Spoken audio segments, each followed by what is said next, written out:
Marketing dan Kewirausahaan. Ketemu lagi di video kita kali ini yang membahas tentang struktur organisasi. Oke, membahas tentang struktur organisasi ini biasanya digambarkan dalam bentuk segitiga, ya.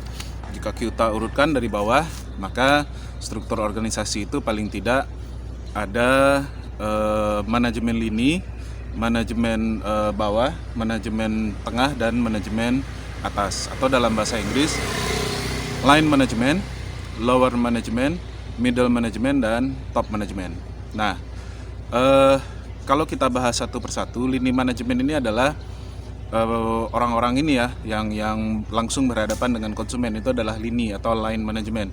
Jadi kalau misalnya kita pergi ke sebuah perusahaan, nah di perusahaan tersebut yang bertanggung jawab langsung melayani konsumen itu adalah para lininya atau para garda terdepannya. Nah, misalnya Anda pergi ke sebuah bank, maka di bank itu kan kita bertemu pertama kali dengan satpamnya, misalnya, itu termasuk lini manajemen. Kemudian kita bertemu dengan tellernya, atau bertemu dengan CS-nya, atau bertemu dengan pegawai bagian keuangan atau bagian kredit misalnya. Nah, itu semua adalah line management, ya. Artinya line management ini yang pokoknya yang langsung berhadapan dengan konsumen, atau yang dalam sebuah struktur organisasi mereka itu posisinya yang paling bawah. Nah, kemudian di atas line management itu adalah para supervisor atau para penyelia. Biasanya disebut sebagai lower management. Lower management ini mereka punya mereka itu punya wewenang, mereka itu bisa mengatur orang lain, ya kan? Dan mereka sudah punya bawahan, berbeda dengan lini. Jadi kalau misalnya di contoh kita tadi, misalnya di bank, lini manajemen itu adalah CS atau teller, maka yang mengelola atau yang menyelia teller itu adalah para lower management. Nah, atau apa ya contohnya ya, kalau mandor itu sama juga di lower management.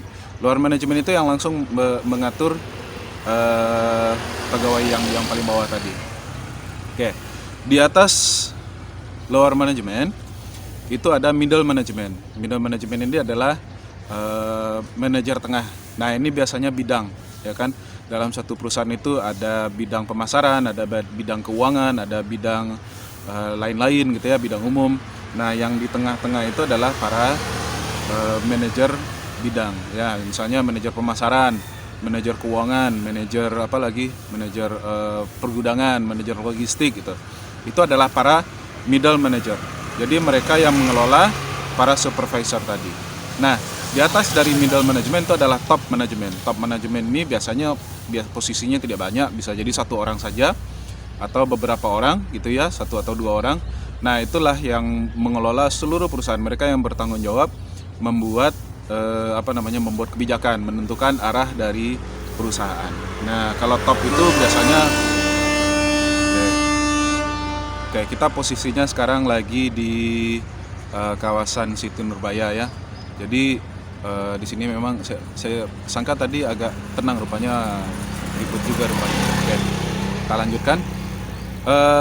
Top manajemen ini biasanya mereka disebut sebagai direktur, sebagai CEO gitu ya, sebagai pemilik perusahaan ya. Nah, itu adalah para top manajemen. Oke. Nah, kenapa bentuknya segitiga? Tentu itu pertanyaannya yang pertama. Bentuknya itu segitiga karena ya semakin ke atas posisinya jumlah orangnya semakin sedikit. Ya kan, seperti saya sampaikan tadi, top manajemen itu ya satu orang saja, paling banyak 2 orang atau 3 orang. Kalau sebuah perusahaan ada direktur, kalau dia lebih dari satu, dewan direksi namanya. Nah, semakin ke bawah maka posisinya semakin gemuk, atau orang yang berada dalam menjabat posisi itu juga semakin banyak. Lini manajemen itu adalah pegawai yang paling banyak atau personil yang paling banyak di sebuah perusahaan. Nah, oke. Kemudian perkembangan terbaru saat ini, segitiga itu digambarnya terbalik. Jadi tidak lagi segitiga itu menghadap ke atas, tapi segitiga itu mengerucut ke bawah, ya. Jadi top manajemen itu walaupun kalau diinikan puncak gitu ya, kalau diartikan manajemen puncak, tapi sekarang posisinya di bawah. Ini paling atas. Nah, kenapa seperti itu? Kalau di gaya manajemen yang lama, top itu berada di atas, Jadi dia itu yang mengambil keputusan. Jadi dia ambil keputusan, dia rencanakan kemana arah perusahaan ini atau arah organisasi ini. Kemudian dia instruksikan kepada para middle management. Kemudian middle management ini mereka menerjemahkan dalam bentuk kebijakan di bidang masing-masing. Misalnya top management mau begini, dia arahkan kepada middle management. Nanti bagian pemasaran dia itu terjemahkan lagi dalam bidangnya, strategi pemasaran dia sesuaikan dengan keinginan si top. Bagian keuangan juga seperti itu, bagian logistik, bagian operasional juga seperti itu. Kemudian mereka perintahkan lagi ke bawah, ke lower management.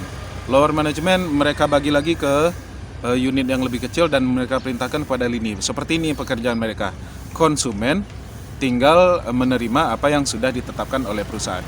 Jadi kalau kita gambarkan, alurnya itu mengalir dari atas. Jadi top manajemen bikin keputusan, mengalir ke bawah keputusan itu, kebijakan tersebut. Dia diterjemahkan dalam bentuk strategi-strategi. Nanti si konsumen atau pelanggan dia tinggal menerima saja. Nah, kondisi terbaru sekarang ini karena ada persaingan. Jadi kata kuncinya adalah persaingan. Konsumen itu sudah bisa memilih, artinya konsumen itu tidak menerima apa yang ditawarkan oleh perusahaan saja, tapi konsumen itu mereka sudah bisa demand, mereka itu sudah bisa meminta apa yang mereka sesuai dengan selera mereka. Karena kalau tidak sesuai dengan selera mereka, mereka gampang pindah ke perusahaan lain. Karena sekarang produk, barang maupun jasa apapun bentuknya itu sudah banyak yang menawarkan, sehingga si konsumen nggak bisa lagi ditawarkan sesuai dengan keinginan si perusahaan. Maka perusahaan sekarang begini, dia harus tahu dulu apa selera dari konsumen, ya kan? Dia harus tahu dulu konsumen ini menginginkan apa. Secara logika, yang paling tahu keinginan konsumen adalah para lini manajemen, yang paling bawah. Kenapa? Karena mereka yang setiap hari melayani si konsumen. Jadi konsumen itu maunya apa, pelanggan itu kecenderungannya kemana, itu bukan top manajemen yang tahu, tapi para lini, ya kan? Jadi para lini ini dia serap apa keinginan si konsumen, dia cari tahu, dia lihat kecenderungan konsumen semuanya, kemudian dia sampaikan kepada atasannya, kemudian atasannya sampaikan lagi ke atas sampai ke top manajemen. Nanti top manajemen tinggal menentukan saja.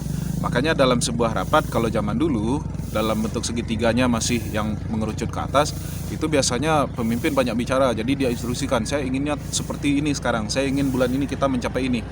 Kalau sekarang tidak. Sekarang segitiganya itu mengerucut ke bawah. Jadi dari informasi itu datangnya dari lini. Dari lini dia mengalir ke top, ke arah top gitu. Nah, jadi nanti dalam rapat-rapat kalau zaman sekarang ini, si top itu lebih banyak mendengarkan, ayo laporkan apa yang terjadi sekarang, ayo bagian ini tolong ini beri masukan. Nanti si top itu kebijakannya keputusannya keputusannya adalah berupa kebijakan. Jadi berbeda dengan dulu, kalau bentuk segitiganya itu mengerucut ke atas, itu adalah bentuk manajemen top to bottom ya, apa istilahnya saya lupa. Jadi kalau dari atas itu top down, nah istilahnya top down ya, dari atas mengalir ke bawah kebijakannya. Sementara kalau sekarang tidak, lebih demokratis. Jadi karena perusahaan itu saling bersaing, dia harus tahu keinginan konsumen, maka mengalir dari lini. Jadi bentuk segitiga terbalik, namanya bottom up ya. Jadi sudah berbeda, kalau dulu top down, sekarang bottom up. Oke, itu sedikit materi mengenai bukan struktur organisasi ya, mengenai tentang piramida struktur organisasi. Nah, silakan dikembangkan, ini adalah sebagai pengantar saja. Sampai jumpa di video berikutnya. Salam marketing dan kewirausahaan.